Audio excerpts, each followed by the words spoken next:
Over the summer, schools and other organizations have been pressed into service to help meet the food needs of Northshire families, especially those with school children.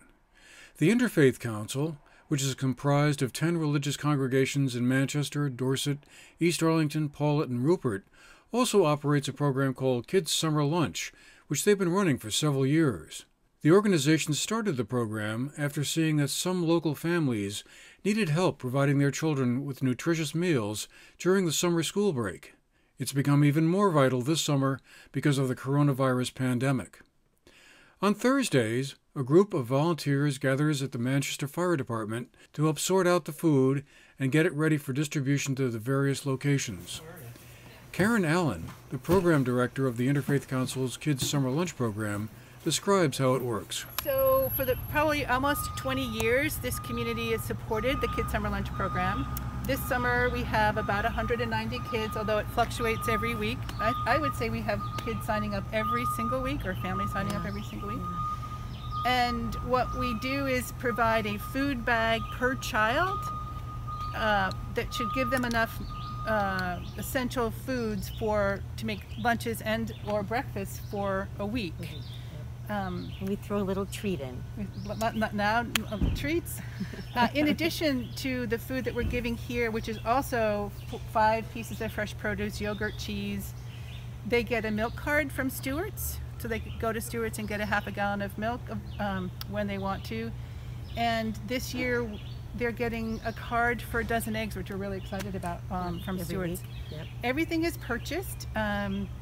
So that we all the money that we raise within this community, 100% of that money purchase the food that we have here for our children.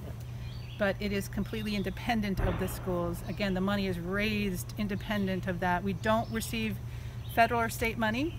Again, it's all community sponsored. And we have 3 distribution sites. This one here, which we're really happy about this year.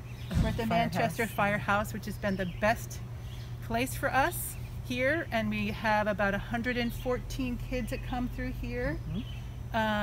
We have a site at the Danby Masonic building, which is 43 kids will pick up there, and then at the Meadowy School is another 38 kids. So I think that given what's going on right now, we may see more families as stores and restaurants and stuff start closing down again. There'll be the need for food assistance.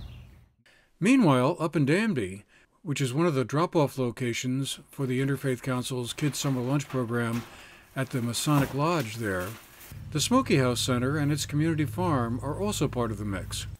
Fresh vegetables grown at their farm off of Danby Mountain Road get loaded up and delivered to the Masonic Lodge. Jamie Lombardo, the education coordinator at Smoky House, who also manages their community farm, walks us through how it goes. So what we've been doing is our response to COVID-19 this season was to accelerate our production and start production much earlier. And we dipped our toes into growing summer crops. So we've been delivering things like peas and green beans, cucumbers, and summer squash to the Masonic Lodge on Thursday mornings. And it's been a lot of fun, and we're getting hundreds of pounds of food into the hands of families that can utilize it and enjoy eating it during the summer months before our fall CSA starts. We doubled our production in potatoes, so we've got hundreds and hundreds of pounds of potatoes that'll be coming out of the field shortly. We put in an extra big row of carrots, this beautiful sunflower seeds. Sunflower is covering it up, but we put in an extra big row of carrots this year that are almost ready for harvest too. The Smoky House Center has increased and accelerated food grown on the community farm to donate to hunger relief agencies and local programs. Some of their food is also going out via the community food cupboard, as well as the Vermont Food Bank and the Rutland-based Pharmacy Healthcare Prescription Program. All of this, of course, is in addition to the other efforts that have been made by area schools over the summer to get meals out to their students who need them. For the GNAT-TV News Project, I'm Andrew McKeever.